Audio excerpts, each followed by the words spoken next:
안녕하십니까. 민법교수 유병태입니다.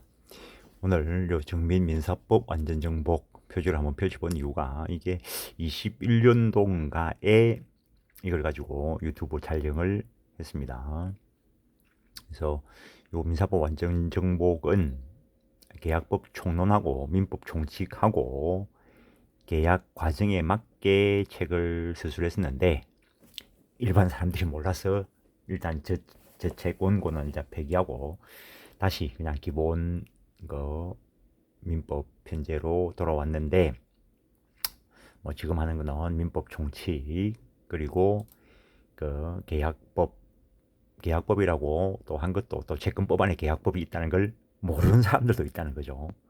그래서 계약법, 채권법 이렇게 목차를 잡은 것이고 어쨌든 이 책에서는 채권 강론을 먼저 쓰고 채권 총론을 나중에 썼습니다. 그리고 물권법 해놨는데 그래서 이 민사법 완전정복 이 책은 그 민법 총칙하고 계약법 총론하고 계약 성립 과정 효력 그리고 효력 소멸 그런 식으로 잡아서 목차를 썼기 때문에 그 지금 현재 보고 있는 책하고는 약간 편제가 다릅니다. 그런데 물권법 편제는 똑같습니다. 그래서 유튜브에 온라인은 물권법을 찾아서 지금 정민 시리즈 같이 보셔도 된다라고 했는데 찾기가 쉽지 않을 수는 있죠. 그래서 오늘 그때 촬영했던 그 파일을 다 정리해 가지고 물권법도 그때 대학 강의를 할 때 담보물권을 강의해 가지고 담보물권하고 담보물권 외 일반 사항들하고 따로 파일을 정리했는데 상당히 양이 좀 됩니다. 그래서 내 책죠, 올해 23년 정민 시리즈를 구입하신 분들은 핸드폰으로 그 이메일 주소를 주시면 이메일로 내가 한번 보내보겠습니다. 안 갈 수도 있습니다. 내가 이 파일을 전부 다 핸드폰에 넣어놨기 때문에 핸드폰으로 이메일을 한번 보내볼 텐데 핸드폰 일단 주소를 한번 줘보시고 일단 그 물권법에 뭐 법이 개정된 부분 관련되는 거 추가된 판례가 있지만 책은 반드시 23년 책으로 읽어야 되겠지만 듣는 거는 파일을 핸드폰에 넣고 다니면은 듣기 좋겠죠. 내도 퇴근하면서 듣습니다.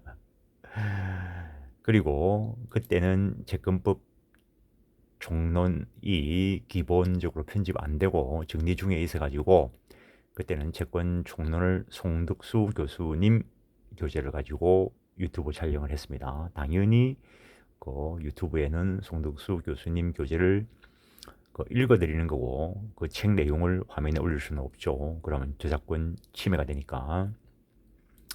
어쨌든 그 파일이 필요하신 분들 당연히 23년 정민 민법 총칙 계약법 채권법 물권법 신탁법 구입하신 분들 중에서 그 물권법 유튜브 뭐 올라있는 그 파일 그 다음에 송덕수 교수님 교재에 이렇게 파일 필요하신 분들은 핸드폰 문자로 이메일 주소를 보내주시면 책을 구입하신 분이 맞나를 확인하고 그리고 파일을 한번 보내보도록 하겠습니다.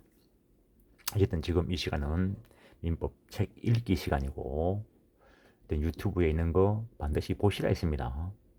뭐 법무사 시험 그거 가지고 학교 가신 분들이 있습니다. 그리고 변호사 준비하시는 준비하는 그 친구 딸들 아들들한테 이거 봐라 해가지고 그 지금 뭐 변호사 생활한지 좀 몇 년 됐네요 벌써. 민법이 다 같은 민법이지 뭐. 당연히 중개사 하시는 분들이야 60점 맞으려고 공부하는 그 사람들한테는 뭐 황당하게 보이겠지만 저거는 100점짜리죠 100점짜리. 그러니까 다른 시험 하시는 분들도 이용할 수 있고 물론 당연히 이 책을 가지고 그 범위 맞게 볼 수 있습니다.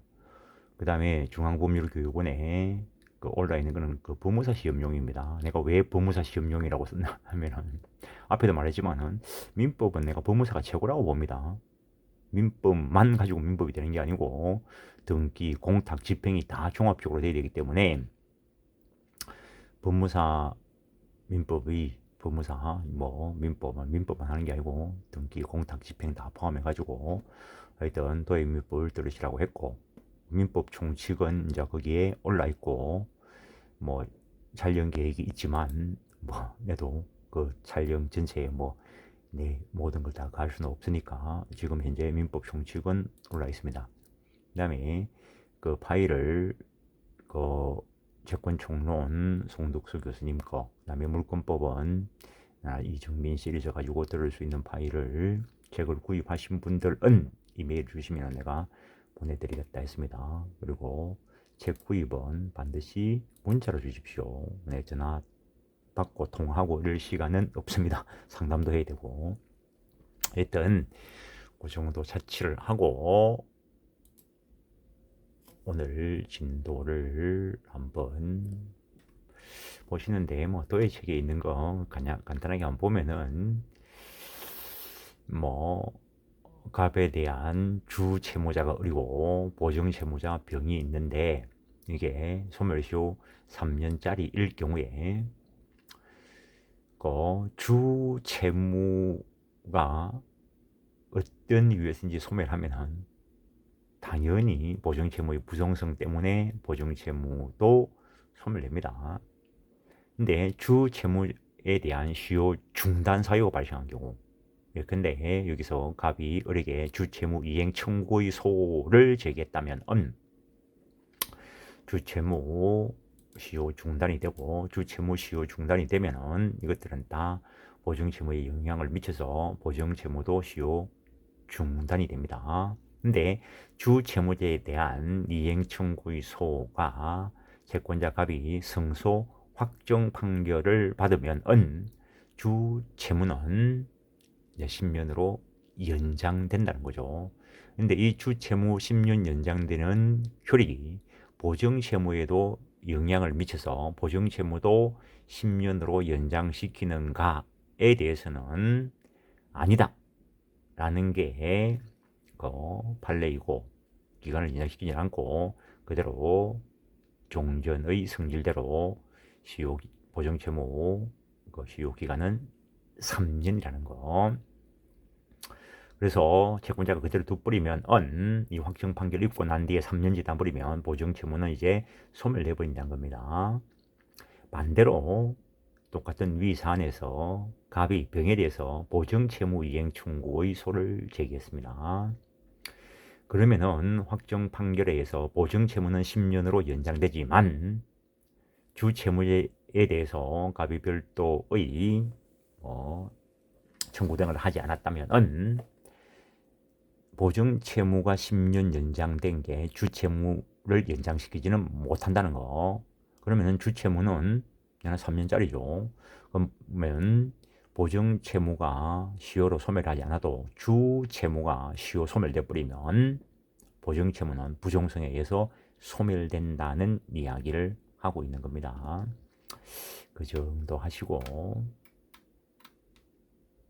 얘기를 나놓고 298페이지를 보시면 압류, 가압류, 가처분 하는데, 이게 말씀을 드리셔야 되는데, 이게 다 법무사들이 하는 일하고 관계 있습니다. 소멸시효 중단시키는 청구, 민사소송 싹 다.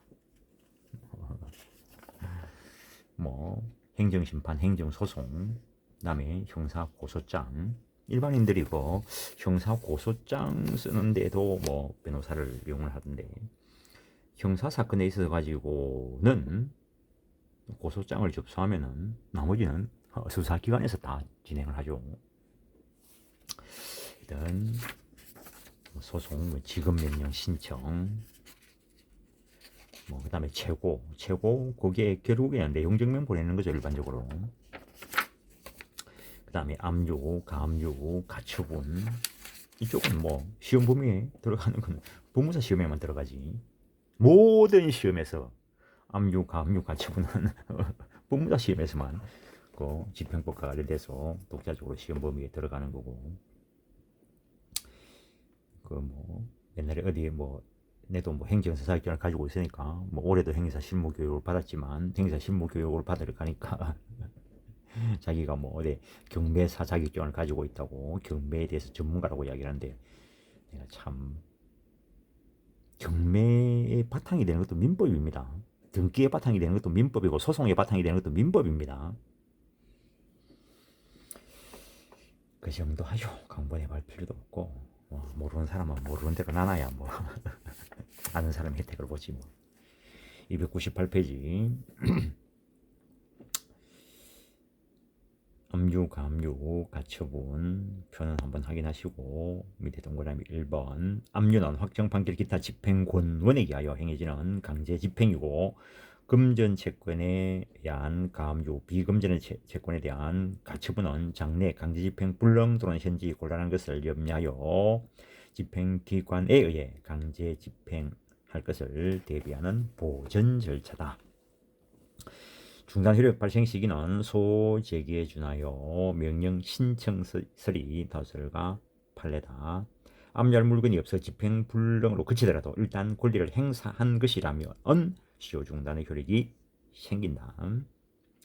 위 집행위가 시효이익을 받을 자에 하지 않은 경우 그 자에게 통지하지 않으면 중단의 효력이 없다. 즉 물상보증인 재산 압류 시 채무자에게 통지를 해야 채무자에 대한 최고 정도로서의 효력은 인정될 수 있다는 거. 2번 본조는 압류, 가압류, 가처분의 경우에만 적용된다. 가령 채권자가 보증인에 대한 재판상 청구를 하고 이 사실을 주 채무자에게 통지하였다 하더라도 주 채무자에 대한 중단의 효력이 생기지 않는다. 앞에서 잠깐 봤습니다. 따라서 이 경우에 채무자에게 별도의 재판상 청구를 하여야 한다. 민법 168조에서 가압류를 시효 중단 사유로 정하고 있는 것은 가압류에 의하여 채권자가 권리를 행사했다고 할 수 있기 때문인데 가압류에 의한 집행보존 효력이 존속하는 동안은 가압류되어 있는 동안은 가압류 채권자에 의한 권리 행사가 계속되고 있다고 보아야 할 것이므로 가압류에 의한 시효 중단의 효력은 가압류 집행보존의 효력이 존속하는 동안 계속된다. 따라서 민법 가압류의 재판상 청구를 가압류와 재판상 청구를 별도의 시효 중단 사유로 규정하고 있는데 비춰보면 가압류의 피보존 채권에 관하여 본안의 승소 판결이 확정되었다 하더라도 가압류에 의한 시효 중단의 효력이 이에 흡수되어 소멸된다고 할 수 없다. 그대로 존속하고 있다는 거. 가압류가 되어 있으면 계속 시효 중단의 효력이 있다는 거죠. 근데 3년이 지나는 동안 본소를 제기하지 않으면 3년 지나고 난 뒤에 채무자가 가압류에 대해서 이의를 함으로써 말소시킬 수 있습니다. 5번 채권자가 배당 요구의 방법으로 권리를 행사하여 경매 절차에 참가하였다면 그 배당 요구는 민법 압류에 준하는 것으로서 배당 요구에 관련된 채권에 관하여 소멸시효를 중단하는 효력이 생긴다. 그래서 이 표 안에 그걸 간단하게 정리를 다 해놨습니다. 그래서 어느 정도 마인드를 가지면 이 62페이지에 있는 게 소멸시효고 전부를 다 이야기하고 있습니다. 저게 전부인 걸로 안 보이면 아직 공부가 덜 된 거고 배당을 받아야 할 채무자 중 가압류 채권자가 있어 그에 대한 배당액이 공탁된 경우 공탁된 배당금이 가압류 채권자에게 지급될 때까지 배당 절차가 종료되었다고 단정할 수 없다. 가압류 가처분할 때 그 가짜가 거짓 가짜입니다. 그래서 저 용어를 바꾼다는 이야기도 있었는데 아직 바꾸지는 안 하고 있죠. 뭐 임시 압류, 임시 처분 뭐 그런 식으로 바꾼다는 말들이 있었는데 어쨌든 거짓 가짜입니다. 따라서 가압류 채권자에 대한 배당액을 공탁한 뒤 그 공탁금을 가압류 채권자에게 전액 지급할 수 없어서 가짜니까 지급 못하는 거죠. 추가 배당이 실시됨에 따라 배당표가 변경된 경우에 추가 배당표가 확정되는 시점까지 배당 요구에 의한 권리 행사가 계속된다고 볼 수 있으므로 그 권리 행사로 인한 소멸시효 중단의 효력은 추가 배당표가 확정될 때까지 계속된다. 저당권으로 첫 경매 개시 결정 등기 전에 등기되었고 매각으로 소멸하는 것을 가진 채권자는 담보권을 실행하기 위한 경매 신청을 할 수 있을 뿐더러 다른 채권자의 신청에 의해서 개시된 경매절차에 배당 요구를 하지 않아도 당연히 배당에 참가할 수 있다. 그래서 이런 것들을 당연 배당 채권자 이런 이야기 합니다. 도에 안에 그려져 있고 이 책은 이제 정민 시리즈 가면은 채권법 쪽에도 별도로 물권법 쪽에 경매와 관련돼 가지고 이야기할 때 다 이야기하고 있습니다. 물론 뭐 채권법 쪽에도 그 채무 분리행과 관련된 내용 쪽에도 일부 들어 있습니다. 이러한 채권자가 채권의 유무 그 원인 및 액수를 법원에 신고하여 권리를 행사했다면 그 채권 신고는 압류에 전하는 것으로서 신고된 채권에 관하여 소멸, 시효 중단하는 효력이 생긴다.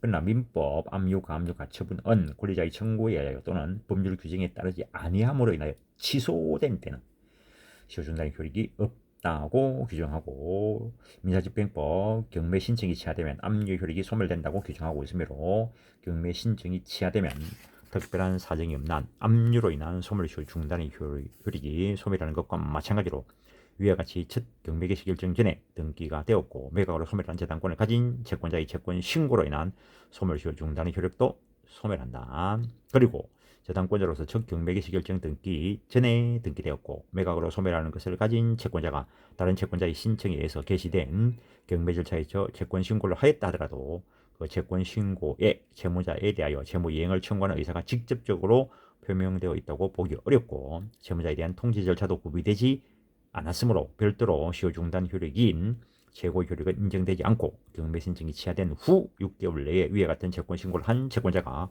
소재기 등의 재판상 청구를 하였다 하더라도 이때는 소멸시효 중단의 효력이 유지된다고 할 수 없다. 유지 안 되고 그때 새로 이제 중단될 수는 있겠죠. 물론 그 전에 시효가 완성돼 버리면 소멸돼 버리는 거지 뭐. 7번 이것도 다른 곳에서 소개된 판례인데 주택임대차보호법에서 정한 임차권 등기 명령에 따른 임차권 등기는 특정 목적물에 대한 구체적 집행행위나 보전 처분의 실행을 내용으로 하는 압류 또는 가압류 가처분과는 달리 어디까지나 주택임차인이 보호법에 따른 대항력이나 우선변제권을 취득하거나 이미 취득한 대항력이나 우선변제권을 유지하도록 해주는 담보적 기능을 주 목적으로 한다. 그래서 이때 보증금 반환과 이 임차권 등기에 말소는 동시행 관계가 아니고 선변제 후 말소라는 거. 비록 주택임차보호법이 임차권 등기명령 신청에 대한 재판 절차와 임차권 등기명령 집행 등에 관하여 민사집행법상 가압류에 관한 절차 규정을 일부 준용하고 있지만 이는 일방 당사자의 신청에 따라 법원이 심리 결정한 다음 등기를 촉탁하려는 일련의 절차가 서로 비슷한 데서 비롯한 것일 뿐 이를 이유로 임차권 등기 명령에 따른 임차권 등기가 본래의 담보적 기능을 넘어서 채무자의 일반 재산에 대한 강제 집행을 보존하기 위한 처분의 성질을 가진다고 볼 수 없다. 그래서 이 임차권 등기 명령에 따라 이 등기는 압류, 가압류, 가처분에 준하는 소멸시효 중단의 효력은 없다라는 거. 일단 뭐 가압류 가처분의 경우에는 일단은 요건만 구비가 되면은 부동산에 대한 것일 때 먼저 결정을 하고 그러면 이제 촉탁에 의해서 가압류 가처분 등기가 되고 그리고 채무자에게 통지가 되는데 이제 결정이 먼저 있고 통지가 되는데 임차권 등기 명령에 의한 등기를 신청했을 때 가압류 절차에 준하여 진행하는데 뭐 아직까지도 그렇죠. 10월 며칠부터 이제 법이 바뀐 게 진행되니까 그래서 주택임차권 등기명령에 의한 등기는 그 신청과 관련돼 있는 내용이 임대인에게 통지가 돼야 결정을 해준다는 거죠. 그래서 그거에 대해서 잘못됐다고 논문을 쓰고 내 논문은 그 임차권 종료되기 전 뭐 일정 기간 전에 등기가 실행되도록 해야 된다라고 했는데 왜냐면은 이 등기를 해놓고 지금 이사 가려고 하는데 통지가 되고 나서 등기가 되도록 하면 통지를 뭐 안 받으려고 뭐 폐문 부채 뭐 이런 것들을 하면은 기간이 연장되는 수가 있죠. 근데 어쨌든 그걸 가지고 소논문을 썼고 앞에 유튜브에 올려놨습니다. 어쨌든 이제 법이 개정되어 가지고 그 임차권 등기명령에 의한 등기도 일단 먼저 결정되고 등기부에 기록되고 난 다음 통지된다는 거. 8번 그와 관련되는 내용은 시험 준비하시는 분들은 반드시 알아놔야 되겠죠. 8번 민법 압류, 가압류 및 가처분은 권리자의 청구에 의하여 또는 법률 규정에 따르지 아니함으로 인하여 취소된 때는 시효 중단의 효력이 없다라고 규정하고 있다. 여기서 권리자의 청구에 의해서 취소된 때라 하면 권리자가 압류, 가압류 및 가처분 신청을 취하한 경우를 말하고 시효 중단의 효력이 없다라고 하면 소멸시효 중단의 효력이 소급적으로 상실된다는 것을 말한다. 그러나 금전 채권에 대한 압류 및 주심 후 주심권만의 포기는 압류는 그대로 남아있는 거죠. 그래서 압류로 인한 시효 중단의 효력은 상실되지 않는다. 법률 규정에 따른 적법한 가압류가 있어서나 제소기간 예컨대 3년 도가로 인하여 가압류가 취소된 경우에는 그때는 소멸시효 중단의 효력이 없는 경우에 해당한다고 볼 수 없다. 그때까지는 중단되어 있는 거죠. 마찬가지로 민사집행법 남을 가망이 없을 경우 이 경매 취소에 따라 경매 절차가 취소된 경우에 집행불능으로 인한 취소이므로 압류로 인한 소멸시효 중단의 효력은 소멸하지 않는다. 이때는 취소된 대로부터 소멸시효가 다시 진행한다. 사망한 사람을 피신청인으로 하여 이것도 유사한가 앞에서 보고 왔습니다. 가압류 신청은 부적법하고 그 신청에 따른 가압류 결정이 내려졌다 하여도 그 결정은 당연무효로서 효력이 상속에게 미치지 않는다. 그러나 일정한 경우에는 급박하게 해야 될 경우가 있긴 합니다. 이러한 당연무효의 가압류는 민법에 정한 소멸시효 중단 사유에 해당하지 않는다. 그래서 일단은 상속인을 알 수 없을 때 또 사망 사실을 알 수 없을 때도 있죠. 그러면 가압류 해놓고 본안 소송 들어가서 사망의 사람은 도달이 안 되겠죠. 그러면 보증명령 나오면은 그에 따라서 상속인들을 찾아내서 본안 피고 경정하고 가처분 절차도 가압류 가처분 절차도 다시 해야 되겠죠. 마찬가지로 가압류 결정 이전에 이미 피보전 권리인 채권의 시효가 완성되어 소멸한 경우에 그 가압류 결정에 의해서 원인 채권 소멸시효를 중단시키는 효력을 인정할 수 없다. 이미 소멸되어 버렸으니까.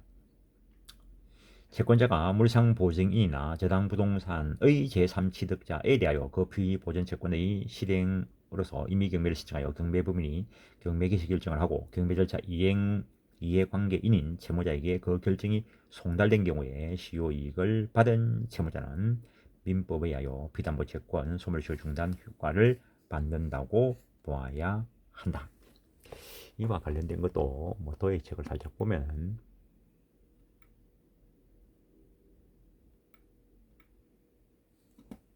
비슷한 구도가 있는데 채권자 대위소송을 들어갔을 때 실제 소송에서 행사되는 것은 채무자의 제3채무자에 대한 채권, 이게 소송물입니다. 이 크스가 보이는지 모르겠는데, 그래서 이때 소멸시효가 중단되는 것은 채무자의 제3채무자에 대한 채권, 이게 소멸시효가 중단됩니다. 근데 채권자가 채무자의 제3채무자에 대한 채권을 가압류했다면 이때는 이 가압류의 병의 통지 여하를 불문하고 갑의 을에 대한 채권이 시효 중단된다는 것. 이 경우에는 갑의 을에 대한 채권이 시효 중단되고 위의 경우에는 을의 병에 대한 채권이 시효 중단된다는 거. 대위소송 들어갔을 때 교과서에도 이제 있습니다. 그 다음 채권자가 채무자의 제3채무자에 대한 채권을 압류 또는 가압류한 경우에 채무자에 대한 채권자의 채권에 관하여 시효 중단의 효력이 생긴다고 할 것이나 압류 또는 가압류된 채무자의 제3채무자에 대한 채권에 대해서는 소정의 소멸시효 중단 사유에 준하는 확정적인 시효 중단의 효력이 생긴다고 할 수 없고 채권자가 확정 판결에 기한 채권의 실현을 위하여 채무자의 제3채무자에 대한 채권에 관하여 압류 및 추심명령을 받아 그 결정이 제3채무자에게 송달되면은 거기에 채권으로서의 효력이 인정된다. 그래서 이게 송달되면은 을의 병에 대한 채권관에서 최고의 효력이 인정되고 이 대위소송과 관련되어서는 이 대위소송과 관련되는 것이 을에게 통지가 되면 갑의 을에 대한 채권에 대해서 최고의 효력이 인정된다. 그래서 이런 유형의 형태 법무사 2차 시험에서 잘 나오죠. 301페이지 12번 민법 시효 중단한 당사자 및 그 승계인간에만 효력이 있다고 규정하고 있고 한편 민법 440조는 주 채무자에 대한 시효 중단은 보증에 대하여 그 효력이 있다라고 규정하고 있는 바 민법 440조는 민법 169조의 예외 규정으로서 이는 채권자 보호 내지 채권담보 확보를 위하여 주채무자에 대한 시효중단 사유가 발생하였을 때는 그 보증인에 대한 별도의 중단 조치가 이루어지지 아니하여도 동시에 시효중단 효력이 생기는 것으로 한 것이다. 주채무 양도 통지가 이루어지면은 보증채무에 대해서는 별도의 통지하지 않아도 그냥 효력이 미친다. 그런 것도 다 보증채무 쪽에 가면 공부를 합니다. 주채무자에 대한 시효중단 사유가 없는 이상 연대보증인 겸 물상보증에 대한 시효중단 사유가 있다 하여도 주채무까지 시효중단될 수 없다. 앞에서 봤습니다. 도대체 가지고 재배상 청구는 소송, 각하, 기각 또는 치하의 경우에 시효중단의 효력이 없지만 그 경우 6개월 내에 재배상 청구 파산 절차가 압류 또는 가압류 가처분한 때에는 시효는 최초의 재배상 청구로 인하여 중단된 것으로 본다. 그러므로 채무자가 제3채무자를 상대로 제기한 금전채권의 이행소송이 압류 및 주식명령으로 인한 당사자 적격의 상실로 각하되더라도 위 이행소송의 계속 중에 비압류 채권에 대하여 채무자에 가름하여 당사자 적격을 취득한 주심채권자가 위 각하 판결이 확정된 날로부터 6개월 내에 제3채무자를 상대로 주심의소를 제기하였다면 채무자가 제기한 재판상 청구로 인하 발생한 시효중단의 효력은 주심채권자의 주심소송에도 그대로 유지된다고 본다라는 것. 이미 주심명령을 받았을 때 그 전의 채무자의 제3채무자에 대한 이행 청구는 당사자 적격이 상실되어서 각하된다. 그 이야기를 하고 있습니다. 전부명령이 되었거나 채권이 양도되었을 때 그때 종전채권자가 자기의 채무자에 대해서 이행 청구의 소를 제기하면은 청구 기각합니다. 채권이 감유되어 있다 하더라도 그 채권자 이행 청구의 소는 적법하고 금전채권인 경우에는 단순 인용됩니다. 그래도 저 채권법에 가면은 그런 내용이 있습니다. 주심명령 돈 받아갈 권리를 인정하는 거다라고 하면 되고, 전부명령 법률 규정에 의해서 채권이 이전되었다. 그 정도 가지고 관점 정리를 하시면 됩니다. 채무 승인 여기서부터 다음 시간에 보죠. 어차피 지금 오늘 한 번만에 못 끝낼 정도니까. 하여튼 오늘은 여기까지 하겠습니다. 예, 수고했습니다.